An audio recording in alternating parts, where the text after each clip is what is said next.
Pikavippimarkkinoille päästään Siinä sitä maitoa sitten lähtee tulemaan. noin 300 miljoonan euron antolaina koostuu lähes 1,5 miljoonasta pikkuvipistä. Alan firmat tahkoavat voittoa siihen malliin, että osa yhtää maan kannattavimpien yritysten kasvua. Mielikuviin perustuva markkinointi on tehokasta. Vakuuksia ei kysellä, todellisia kuluja ja korkoja ei aina kerrota riittävän selvästi, jos ollenkaan. Ja isot otsikot lupavat netissä lainaa vuorokauden ympäri. Rahat tilille heti, vaikka se lain mukaan ole mahdollista.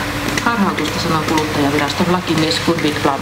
Vastuulliseen luotonantoon kuuluu kyllä se, että luotonantaja kertoo rehellisesti, miten asiat on, eikä saa johtaa kuluttajan harhaan. Bonukset ovat alalla jo vanha juttu. Viimeisin veto on kanta-asiakkuus, joka takaa hyvälle velalliselle muun muassa suurempia luottoja. Planting pitää tätä vähintäänkin epäasiallisena. Tämä on uusi asia ja varmaan ne ottaa oppia. Siinä on Kyöstilän ennätys lypsyllä. Tämä rehtii koko ajan, se on hyvä merkki. Silloin tehdään maitoa. Kyllähän se voi.